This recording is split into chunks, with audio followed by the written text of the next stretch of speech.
Today, Hunter and I continue our season in review series, and we're going to talk about a player who greatly exceeded expectation.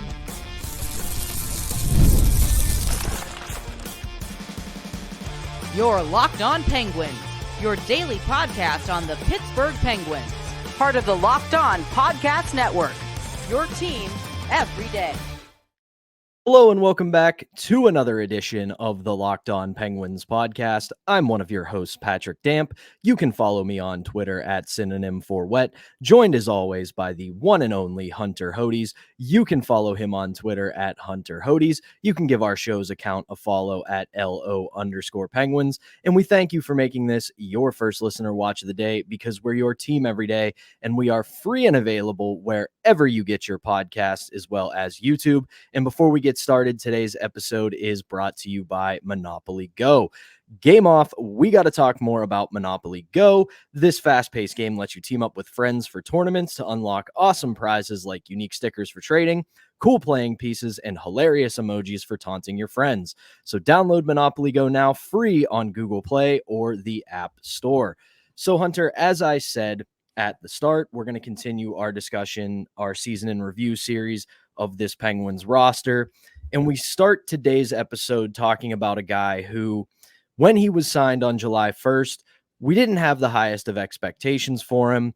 We didn't think much of the signing, but all things considered, Lars Eller was a very solid third line center for the Penguins. But we said, if this team got to the point in March and April, post-trade deadline, with the opportunity to chase the Stanley Cup, we both pretty much agreed that Lars Eller would be a better fourth line center than a third line center. And he heard us talking that mess because he had a very solid season as the Penguins third line center, 15 goals, 16 assists for 31 points. He was pretty reliable all throughout the season, chipped in for power play goals. He was rock solid on the penalty kill. And while the Penguins' depth issues aside of everything we saw this season, overall, a very, very solid season for Lars Eller as a Pittsburgh Penguin. Yeah, I have ate a lot of crow when it comes to Eller. I was definitely someone who did not think much of the signing when it occurred on July 1. I was kind of like, really? This is your plan at third line center heading into the season? And then he goes out there, as you said, 15 goals, 31 points, was great on the PK. His shorthanded goal that he scored against the Kings was flat out awesome. How he came in, dusted a couple of Kings players, and just roofs it past the Kings goalie. That was a net. That was a big goal in that game because the Penguins ended up winning that game in overtime, but he was great on the PK all year long. Even had 4 power play goals this year. He was getting quite a bit of time on the top power play just because the Penguins power play was struggling so much throughout the season. But you dig into the data a little bit and it matches the eye test. With him on the ice, he played all 82 games, almost 1,000 minutes at 5-on-5. The Penguins had 51% of the shot attempts. They also had 50% of the expected goals, 51% of the scoring chances, 53% of the high danger chances, a little below water in high danger goals for versus high danger goals against, 15 for, 21 against. But overall, a really good season for Eller. And I'm excited about him heading into next season. I still think the team would be better served for him to maybe move down to the fourth line. And again, I'm not trying to dog on him. I'm saying that he's going to be another year older. And I think they could use someone a bit more younger in that 3C spot if they want to get back to the playoffs. I still think Eller can be a very good player on this team. I think he can give you 11 to 13, 14, heck, maybe even 15 goals again next season. But I think if they're able to get a better center for the third line, having Eller on the fourth line is going to be a huge luxury for this team next year. It really will. And I mean, for the production you got out of him, the 31 points, 2.45 million against the cap next season, and then he's a UFA after next year. That's good value for 31 points, especially with the salary cap rising once again. I mean, overall, I'm right there with you. I think they do need to find a better bona fide 3C in that. And again, like you said, that's not to dog on Lars Eller. I mean, his body of work spoke for itself this season. He was on a team that was wildly inconsistent. He was a fairly consistent presence in the bottom six. And just like we've talked about with a couple other players, he suffered from having a rotating cast of wingers that he couldn't really get any sort of consistency with. And even in the face of that, he puts up 15 goals. I'm skeptical that he can do the same next year, but between 10 and 15, if Kyle Dubas goes out and betters this team's depth in the offseason via free agency or the trade market, which is something that we're going to talk about later on the show today, having him at that contract with 10 to 15 goals, that only is going to further this team's mission of trying to get back into the postseason. Agreed. If you can get someone that can give you a little bit more offense to play on Eller's line, whether that's the third or the fourth, again, I prefer the fourth line for him, even though he had a good year, that can go a long way towards this team getting more depth scoring and also having their bottom six just be better for next season. Because, I mean, I think you agree with this. The bottom six, I think, is still this team's biggest concern heading into next year. It's funny. It was the biggest concern heading into last offseason, and that remains the case heading into this offseason just because a lot of the moves that they made, not Eller obviously, just didn't really work out. So if they can maybe give Eller a little bit of help, that can go a long way. That said, Pat, I really liked the ESP line at points this season. Eller with Smith and Pustin. I know Riley Smith did not have that good of a year for the Penguins, and we'll do his season review at some point soon. But I do think he played his best hockey outside of a few games with Gino when he was on that line with Eller and Puustinen. And I wouldn't be surprised if you do see Puustinen with Eller again next season with potentially a different winger.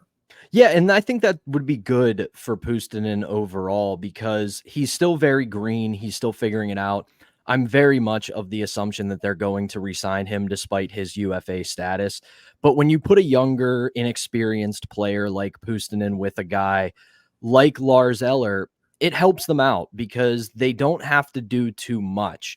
And you don't have that mental block of being the young player who plays with a Sidney Crosby or an Evgeny Malkin, because we have seen it in instances, even when this team was winning Stanley Cups, you would put those younger pieces with one of the big two centers, and they would almost feel like they have to do too much and it would hurt their game. But when you play with an honest player like Lars Eller, a very simple, solid two-way center, they do the same. They simplify their game and it accentuates the best parts of their game.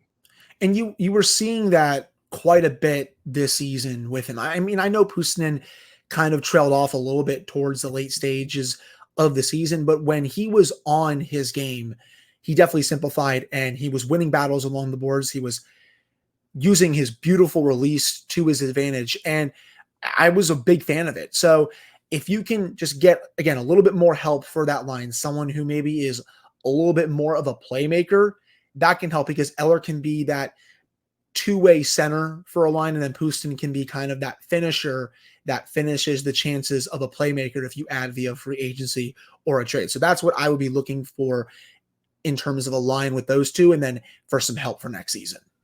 No doubt. And then you look at the Penguins' bottom six right now, at the very least, I think they actually are in a little bit better of a position than they were going into last offseason, because obviously Dubas and company made the bet that they wanted the bottom six to be a little bit more defensively accountable than they were previous, because we saw it 2 seasons ago.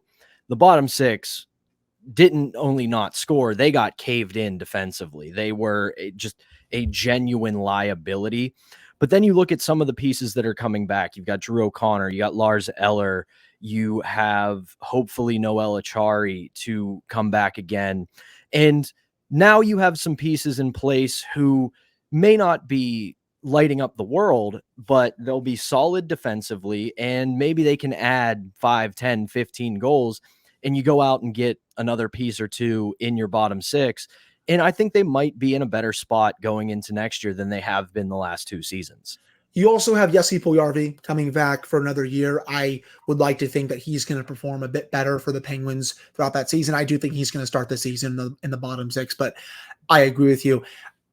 With O'Connor, he can play on Crosby's line. I just don't know if I would like that for all 82 games. But if he is on your third line, that is a beautiful luxury that not a lot of teams have, I think, in the league. You already discussed Eller. We already discussed Puustinen, Puljujarvi, Achari, if they want to bring him back. I do think as we discussed on Monday, he could be primed for a bounce back year. But yeah, if you can go out there, get at least one or two more players for that unit that have a history of putting pucks in the back of the net, whether it's 13, 14, 15 goals, maybe even close to 20 goals, that is going to make a huge difference, because when this team has won cups during this era, they've had four lines that can score. I understood to a degree the plan that Dubas and company had heading into last offseason, where you wanted the top six to carry the load, you wanted the power play to carry the load, and then you wanted the bottom six to kind of draw the other teams every night. Well, that didn't work. So, Pat, they got to go back to the drawing board and switch it up a little bit. You can't just bring in a bunch of defensive specialists again this offseason. You have to go out and get a scorer or two for that unit, while also having some of the players from last year come back. You can have a nice mix for the bottom six. Yeah, for sure. They have to find that mix of defensive accountability and a little bit of offense. But to put a bow on it, I would give Lars Eller B+, A- in context for the expectations we had for him going into this season. A very solid year. Here's to hoping he can keep that going in some capacity next year in the last year of his contract and help this team get back to the playoffs. When we come back, we are going to talk about a couple of more UFA targets we think would fit the Penguins should they have the opportunity this offseason. But before we do that, we're going to tell you about our first sponsor, and that is Monopoly Go. All right, game off. We got to pause here to talk more about Monopoly Go. And I know what you're saying. That's a 2-minute penalty. You've already talked about that, but there is just so much good stuff in this game. In Monopoly Go, you can team up with friends for time tournaments where you work together to build up each other's boards. The more you win together, the more awesome prizes you unlock, and there is so much to get. Unique stickers you can trade with friends to complete albums for big prizes, cool new playing pieces to travel the boards with, and hilarious emojis for taunting your friends when you smash their buildings or heist their vaults. Plus, Monopoly Go feels new and exciting every day with constantly changing tournaments and challenges. A ton include their own unique minigames like digging for treasure or a robot pachinko machine. And there's always new timed events that help you win big, like massive multipliers for everything you win or rent frenzies. There's always something fun to discover in Monopoly Go, so get off the bench and go download it now free on Google Play or the App Store. Game on. All right, we're back here on the Tuesday edition of the Locked On Penguins podcast. I'm Patrick Damp. That's Hunter Hodes. And we're going to get into another discussion here of a couple of UFAs that we think the Penguins could target come July 1, because this team is going to need a little bit of a facelift this offseason, given the way the last two seasons have gone. We're going to start with a guy who Hunter and I have brought up before. He's a very solid player. He can play up and down your lineup. And I do think there's a very real possibility he's going to hit the market come July 1st, because he finished the season with the Winnipeg Jets. And that's a team that's going to be a little bit in flux this summer, because head coach Rick Bowness has announced his retirement. They had another first round exit with a season where they had high expectations, maybe not cup contention, but definitely more than one and done in the playoffs. And that player is Sean Monahan. He had a very solid season this year, 26 goals, 33 assists, 59 points.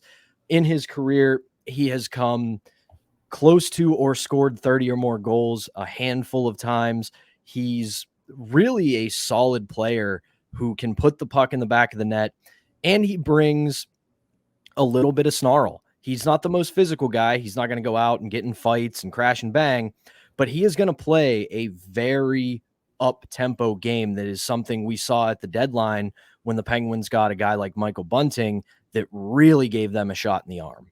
I kind of laughed at the price that the Jets gave up to get Monahan, but he was awesome in the 34 game sample that he provided the Jets. 13 goals, 24 points in those 34 games overall this season. You said it, 26 goals, 59 points, and he wasn't making that much money. I think he could be in line for a pretty decent payday. The Penguins may have to open up some more money to make this one work, but he would be a great middle six to potentially top six player for this team. If you are like me, where you think Drew O'Connor would best suit this team as a third liner, well, you could maybe move Monahan up to the top line and have him there for quite a few games. And if he were to struggle, you can move him down a little bit. But Monahan, he had a really nice year with both Montreal and Winnipeg.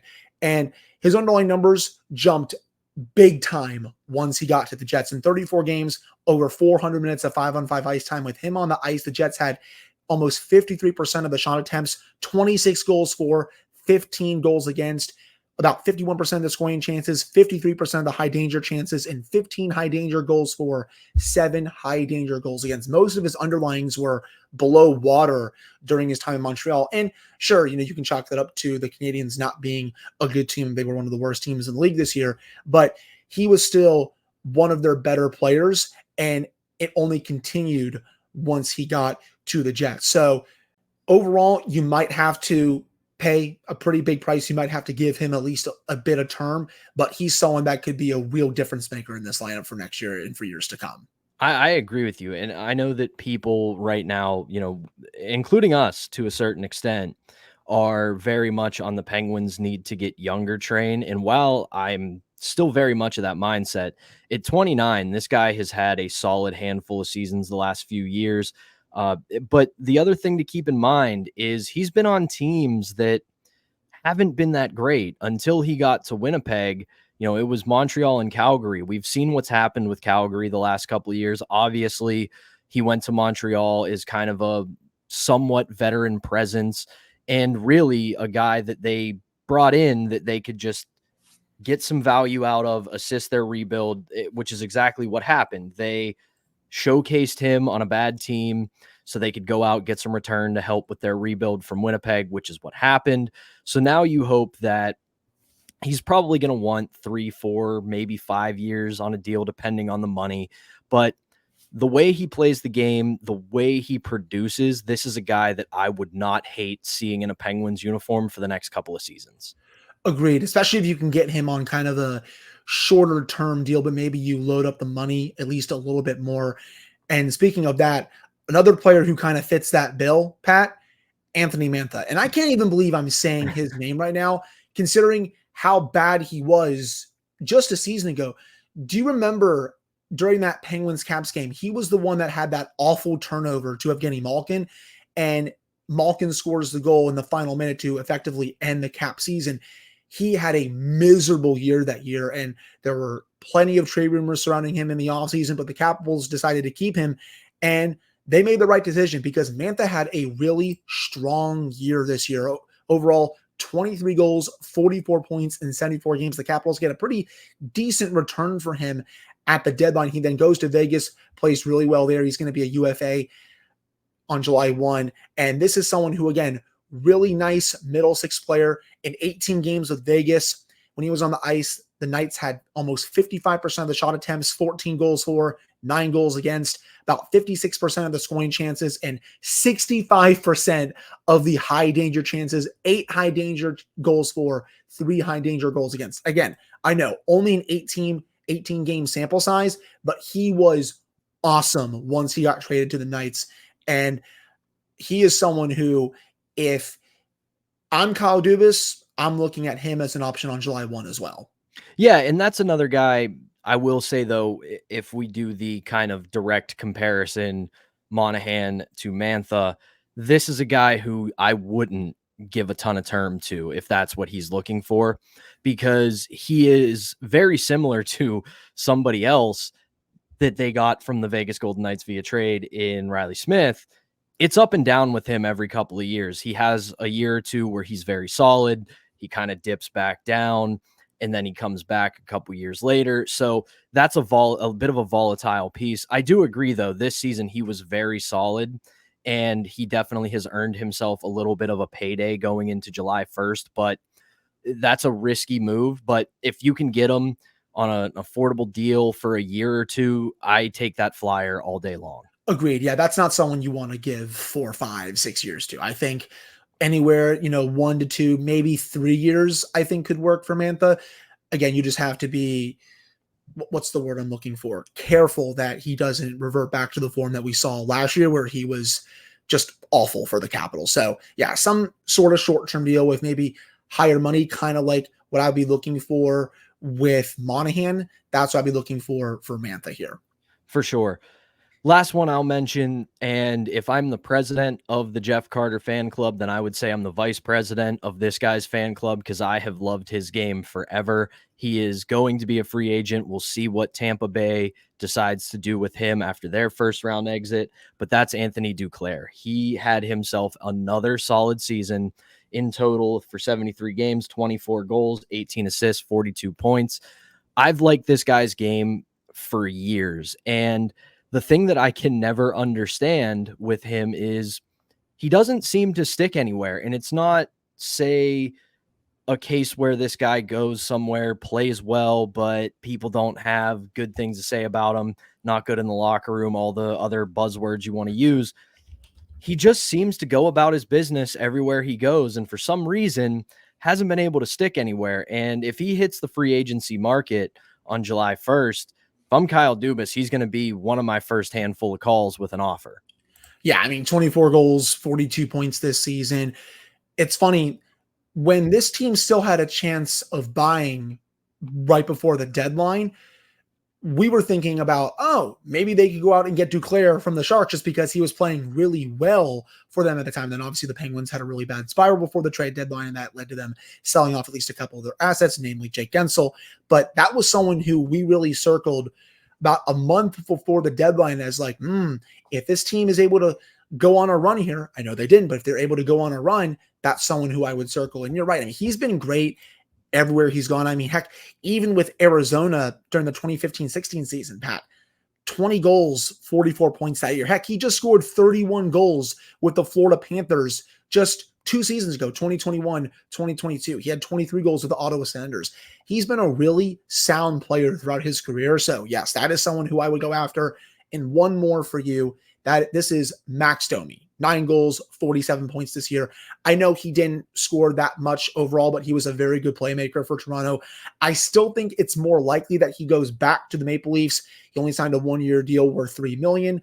He's definitely going to get a raise wherever he goes, but I still think, again, it's likely he goes back to Toronto. But this is someone who brings a lot of snarl. He's very physical, good along the boards, has a good shot, really good playmaker, someone that can play up and down the Penguins lineup. His underlings were also really good throughout the season. When he was on the ice, the Leafs had just about 51% of the shot attempts, 57% of the actual goals for, 50% of the scoring chances, 51% of the high danger chances. He was very strong for the Leafs this year. So again, someone that if you want to sign him to maybe a 2 to 3 year deal with maybe a bit of a pay raise, that's someone who I would go after if I were the Penguins. I know a lot of people out there have been wanting the Penguins to get him for the last couple of years. Well, they could have a shot if he does get to market.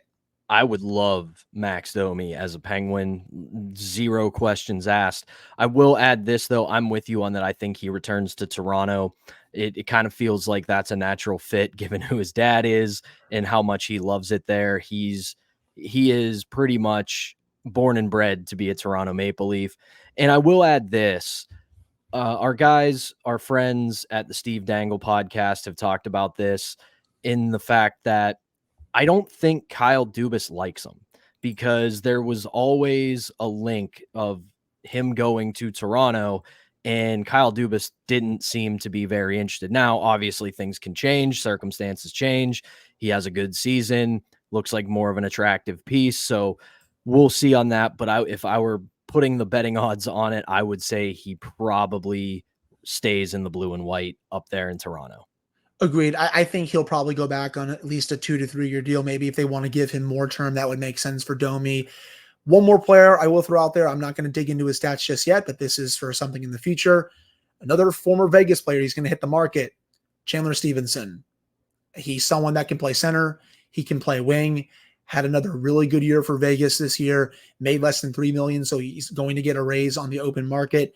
If the Penguins want someone that could potentially be their third line center, that's someone who qualifies. He's played both wing and center, and he's been really good since getting to Vegas. So he's a UFA. The Knights have their usual cap complications heading into another summer. So if the Knights aren't able to afford him, the Penguins could potentially swoop in there and get him if he does hit the market. It's not a bad option either, but that's going to do it for the UFA talk. When we come back, it's the return of the Warrior helmet. We're going to do it for round 1. Since we made our round 2 picks yesterday, we're going to name our MVPs for the first round of the Stanley Cup playoffs, as well as a quick check-in with the draft lottery being tonight and what that means for the Penguins. But before we do that, we're going to tell you about our next sponsor, and that is FanDuel. It's winner take all time in the NBA and NHL, and FanDuel's giving you a shot to bring home a big win of your own. Right now, new customers get $150 in bonus bets with any winning $5 bet. That's $150 to bet on spreads, money lines, player props, and more. Visit FanDuel.com/lockedon and make every playoff shot count. FanDuel, America's #1 sportsbook. Okay, we're back here on the Tuesday edition of the Locked On Penguins podcast. I'm Patrick Damp, joined as always by Hunter Hodes. And despite it being a Tuesday and not a Wednesday, with the second round of the Stanley Cup playoffs underway, Hunter and I are going to bring back the Warrior helmet. For those of you who may be new here, this is our homage to the 2015-16 Pittsburgh Penguins when they made their run to the Stanley Cup. Their post-game MVP trophy was a Warrior helmet, so we hand that out to somebody we consider to be an MVP. And since we made our second round predictions on the show yesterday, we're going to look back on the first round real quick and give out our Warrior helmet, our MVP for the first round. And mine is one that you might not expect. I'm going to the Western Conference. I'm going to the Edmonton Oilers. And everybody here is going to wait for me to say, oh, it's Connor McDavid, it's Leon Draisaitl. No, I'm giving my Warrior helmet to Zach Hyman. An unbelievable first round, scoring 7 goals. He has been an absolute machine for the Edmonton Oilers, both in the regular season with a 50-goal campaign, and he has just kept that right on rolling into the Stanley Cup playoffs. And I love this guy's game. He goes to the net, and everybody who likes to take shots at him because, oh, he just gets these tap-ins because he's playing with great talent, you still have to put that puck in the net, and he has done that with efficiency. That's a good one. I easily could go to the Oilers as well and do McDavid and Draisaitl just because McDavid was on another level in the first round. Pat, he had 12 points in 5 games. He destroyed the LA Kings in that series. Leon Draisaitl was also amazing. I could go Mika Zibanejad with the way he played against the Capitals in those 4 games, but I'm going to go out west and I'm going to go to the Colorado Avalanche. Nathan MacKinnon is my MVP of the first round. 2 goals, 9 points in that series. And once he went God mode, it was good night Irene for the Jets. There was no way the Jets were going to stop him. Whenever McKinnon had the puck on his stick, the Jets players, they would just back up because they're like, oh crap, he's coming in. We don't want him going around us. But the thing is, he still did that because he's that good. And there's a very real chance that he's going to win the Hart Trophy this year. He was phenomenal in that series. And I think he's going to have to be at that level, if not a little bit better, if the Avalanche want to beat the Stars in the second round, because the Jets were really good this year. Let's make no mistake about that. But the Stars, they are a better team than the Jets. And the way they came back against the Knights was no slouch. That's going to be a hell of a series. And the Avs are really going to need McKinnon if they want to win that. So he was on another level. Makar was also amazing. And also Arturi Lehkonen was great for that Avalanche in that series. Casey Middlestat has been a great fit for them. But I'm going McKinnon for my Warrior helmet for the first round. There was no stopping him once he got into high gear. No, he is playing like a man who believes he is going to win the Stanley Cup, and there is not a person, team, or entity that will stand in his way. Real quick, before we wrap up the show, tonight is the NHL Draft Lottery at 6:30. You can watch it on ESPN if you are here in the States like we are.